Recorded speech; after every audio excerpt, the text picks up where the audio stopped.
Okay, for the Lollipop painting, you're going to need a few supplies. You're going to need an 11 by 14 canvas, and this is a blick. I used a traditional profile. It's stapled on the back. You can also stretch your own canvas, or you can find something else. I've painted on panels, which I've a hunk of wood, whatever you've got, but you want something about this size, 11 by 14 piece of canvas.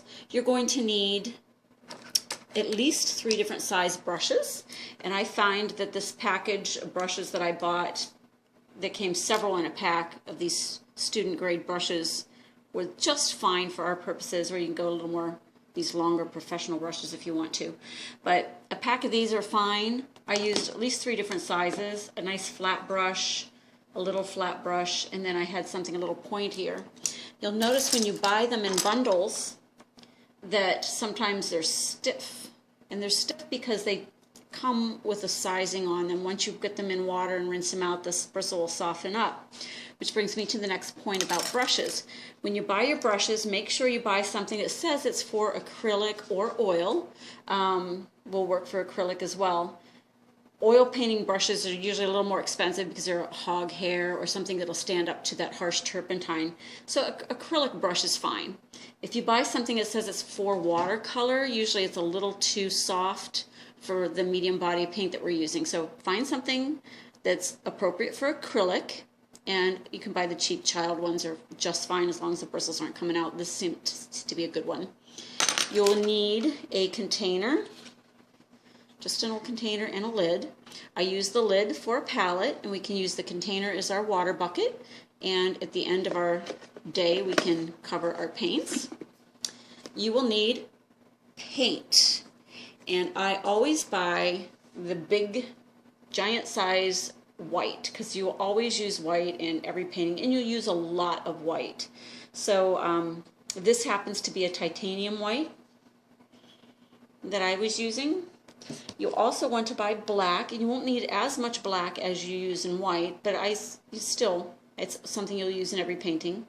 So black and white are something you'll always use in every painting, so go ahead and buy the bigger bottles of that if you plan to do this very often.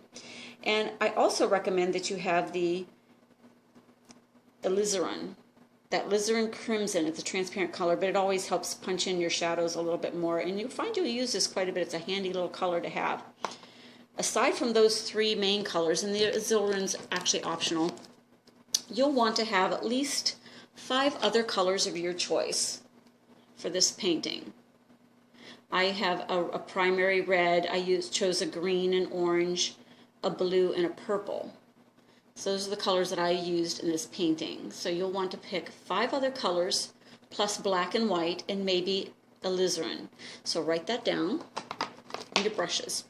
And you should be good to go with everything on this. The other thing you're going to want to have is a glazing, a glazing medium, because I'm going to use that at the very final steps, unless you don't go that far in the painting. But a glazing medium, I use a gloss, and I use a gloss for this painting particularly because it's lollipops, and lollipops I tend to think should be shiny and moist and all that stuff, so I like this to be a shiny painting. So get yourself a little bottle of this, and you should be all set to get started on this painting. So again, you'll need canvas, a pack of inexpensive brushes for acrylic, black, white, and alizarin of your paint, and then 5 other colors of your choice of paint.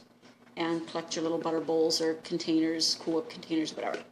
And that's what you need to get this painting